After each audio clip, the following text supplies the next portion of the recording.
Alright, good evening race fans.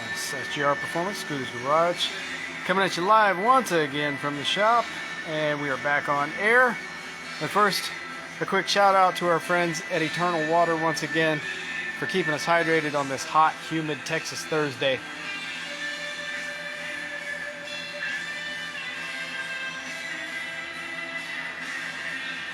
Oh yeah, there we go.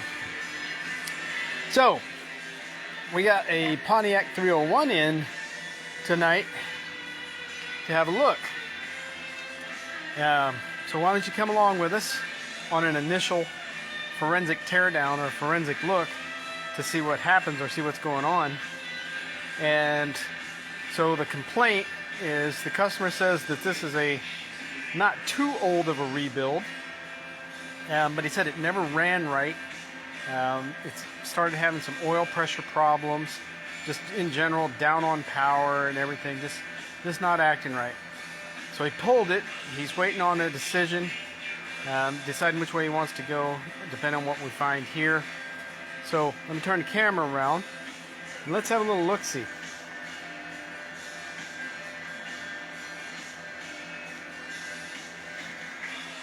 Okay, so just looking at it, it's two-barrel equipped. He's apparently had it sitting in the garage or something for a while because it does have some dust. It's got some gook on it. We can tell you when we first started, this carburetor is junk. Seeping gas out the accelerator pump. So the needle and seat or the float, something's wrong there. Fuel filter inlet on a typical quadrajet, or well, in this case a dual jet. Seeping a little gas, so something's wrong with the fitting there. It's got the typical muck and everything. But then one of the first things we noticed, everybody, is look at the excessive silicone on the thermostat housing. Then come down along the water pump. You've got excessive big, huge blobs of silicone. Really big blob there. More big blobs, big huge blobs. That's a problem because that can eventually get pulled inside your cooling system.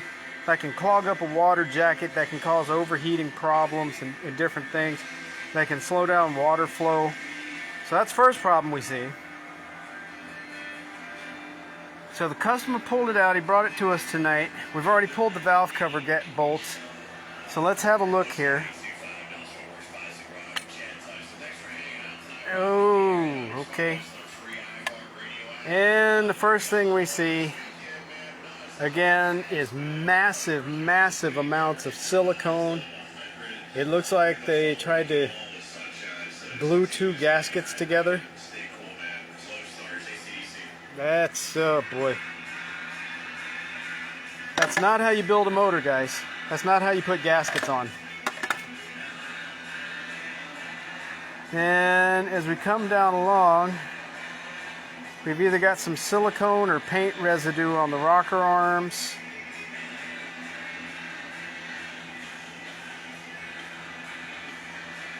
And wait a minute.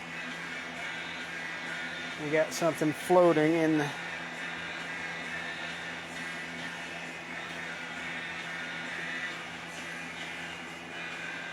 Oh, didn't get it.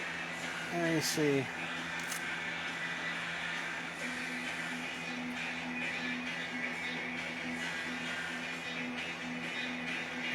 So that looks like a piece of gasket or hardened silicone inside the motor. That's also a problem. That can get caught up in your valve springs and your valve train. That can wreak havoc.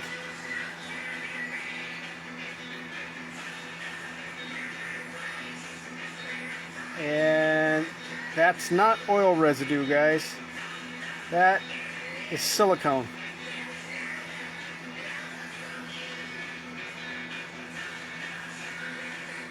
More silicone on the back of the rocker arms. Oh boy. Silicone down in the valve cover bolt holes. It's even got some silicone residue down the side of the block. Yeah. Let me grab my handy dandy equalizer here.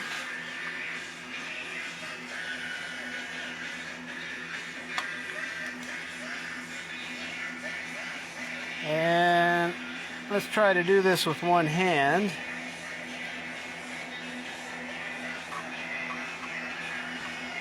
Okay, so it turns over real easy. So that's not a problem.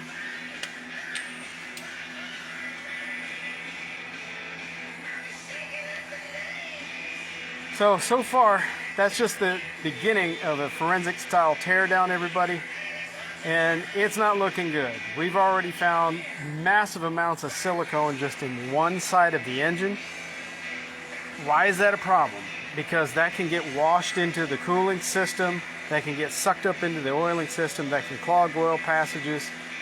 So we more than likely found the oil pressure problem. It sucks silicone up through the entire motor. As you can see, the silicone on the rocker arms and all through the head. Excessive silicone on the water pump.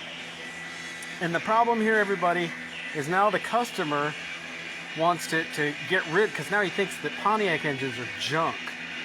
And that's not the case. This is the case of a shoddy builder. Somebody that got sloppy, didn't do it right, and just slathered silicone everywhere. That causes problems. Lots and lots of problems. Now the guy's talking about getting out of the Pontiac hobby and going to an LS or a Chevy motor or something like that. All because of a terrible build. Stay tuned. We're going to make this better. We're going to fix this one. And we'll come back later with some more forensic teardown. I got to go get rid of my blood pressure because this is the third silicone motor that I've had come through. And guys, that's not how you build a motor. That's not how you put gaskets on. I mean, sometimes you got to do what you got to do. You know, if you're in the middle of a race or you got to get home or something. But you don't slather huge beads of silicone everywhere to destroy the motor. That's just sloppy, terrible work. Scooter's Garage, sgr-performance. We're going to fix this one. Give us a like, comment, or follow. Let us know what you'd like to see, and come back later as we continue the forensic teardown of this 301. Thanks for watching, everybody.